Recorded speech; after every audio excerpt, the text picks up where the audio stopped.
Et si pour que les élèves réussissent, la clé se trouvait d'abord dans le bien-être de leurs enseignants?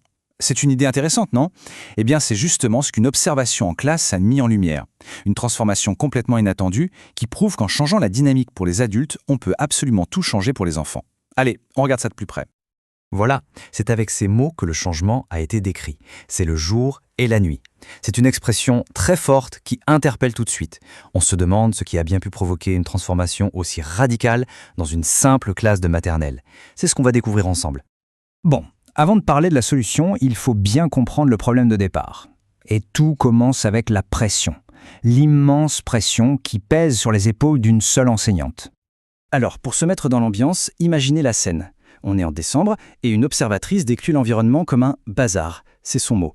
Il y a par exemple un petit garçon, Malik, qui joue avec des cubes, mais d'une façon qui ne fait qu'ajouter à la pagaille générale.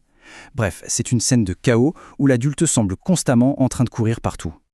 Et ça illustre parfaitement le problème pour une enseignante seule.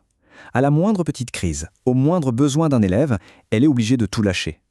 La source le dit très bien, on ne peut pas rester, ça nous coupe.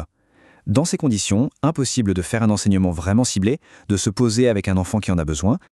Pour l'enseignante, qui s'appelle Vania, cette situation est un vrai fardeau. Elle est constamment interrompue, coupée dans son élan pédagogique. Elle ressent une vraie tension physique, un stress palpable à chaque fois qu'une crise éclate. Au final, c'est un environnement qui est décrit comme épuisant pour tout le monde, pour les adultes comme pour les enfants. Mais face à ce constat un peu déprimant, une solution a été tentée. Et c'était une expérience de collaboration assez audacieuse. Alors voilà le cœur du changement. On est passé du modèle classique, un adulte, une classe, chacun dans son coin, à quelque chose de totalement différent. Une équipe de 3 adultes, donc 2 enseignantes et une assistante, pour gérer 2 classes en même temps. Et pour ça, on a littéralement fait tomber les murs pour fusionner les 2 espaces en un seul grand lieu d'apprentissage. Attention, ça ne s'est pas fait du jour au lendemain, c'était un processus très réfléchi. En janvier, elles ont commencé une sorte de phase hybride, où une enseignante allait aider l'autre. Et puis début février, le grand saut. La porte entre les 2 classes s'est ouverte pour de bon. C'était le symbole de la fusion des équipes et des espaces. Et alors, les résultats? Eh bien, c'est là qu'on en revient à notre fameuse citation du début. L'impact a été spectaculaire. Une vraie métamorphose qui justifie complètement l'expression jour et nuit. Pour bien mesurer le changement, il faut se souvenir de la situation d'avant. Quand un enfant se mettait à crier, l'observatrice voyait Vania, l'enseignante, se crisper sur le champ. On pouvait presque sentir sa tension, le poids de se dire « il faut que je gère ça, toute seule, maintenant, avant que ça perturbe tout le monde ».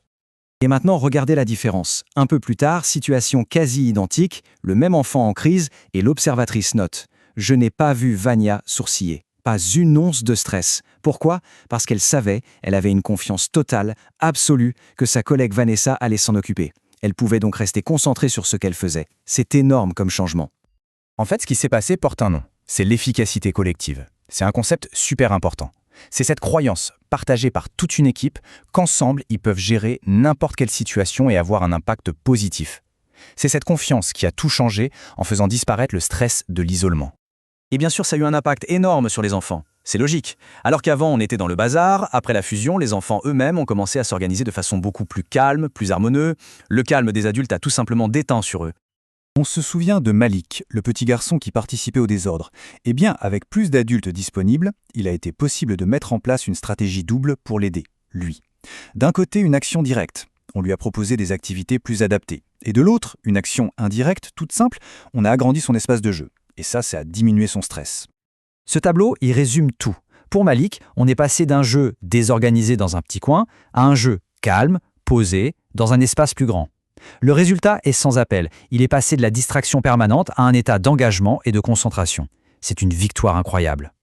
Donc s'il y a une chose à retenir de toute cette histoire, c'est ça, le point crucial. En changeant l'environnement de travail des adultes, en le rendant plus collaboratif, plus serein, on a radicalement transformé l'expérience d'apprentissage des enfants. Autrement dit, le bien-être des enseignants n'est pas un luxe, c'est la condition de base de la réussite des élèves. Alors forcément, ça nous amène à une question pour la fin. Est-ce que ce succès local, cette expérience, n'est qu'une belle anecdote? Ou est-ce que ce modèle de 3 adultes pour 2 classes pourrait, ou même devrait, devenir la nouvelle norme? Une solution pour en finir avec la situation si difficile d'un adulte seul face à une classe? La question est posée.